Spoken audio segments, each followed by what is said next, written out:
বিশ্বকাপের ইতিহাসে প্রথমে গোল হজম করে ইংল্যান্ডের কামব্যাক করার নজির খুব কম। 1966 বিশ্বকাপের পর আর কখনোই এমন অসাধ্য সাধন করতে পারেনি থ্রি লায়ন্স।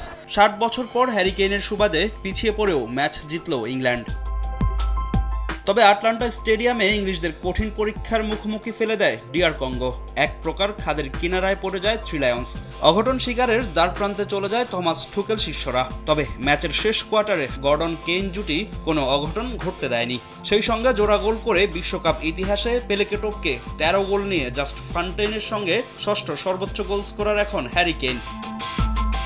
ডিআর কঙ্গো এগিয়ে যায় ম্যাচের 7 মিনিটে। দ্য লিওপার্ডসদের লিড এনে দেন ব্রায়ান চিপাঙ্গা। সেই গোল খেয়ে ম্যাচে ফেরার চেষ্টা চালায় হ্যারি কেইনরা। তবে কঙ্গো গোলরক্ষক অ্যাম্পিস নাজুইয়ের দৃঢ়তায় গোলের মুখ দেখেনি রাশফোর্ড বেলিংহামরা। তবে প্রথমার্ধে বেশ কয়েকটি বিতর্কিত সিদ্ধান্ত ইংল্যান্ডের বিপক্ষেই দেন ম্যাচ রেফারি। 1-0 গোলে পিছিয়ে পড়ে বিরতিতে যায় ইংলিশরা।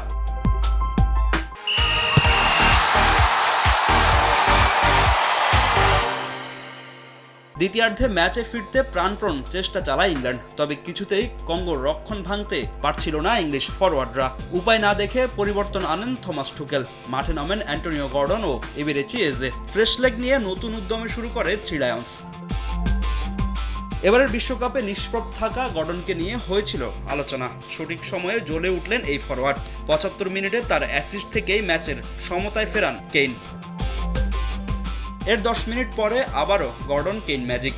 ম্যাচ অতিরিক্ত সময়ে গড়াতে দেয়নি এই জুটি। দুর্দান্ত এক গোলে ডিআর কঙ্গোর জয়ের স্বপ্ন ভেঙে চুরমার করেন ইংলিশ অধিনায়ক। তাতেই রাউন্ড অফ 16 নিশ্চিত হয়ে যায় থ্রি লায়ন্সদের, যেখানে তাদের জন্য অপেক্ষা করছে মেক্সিকো।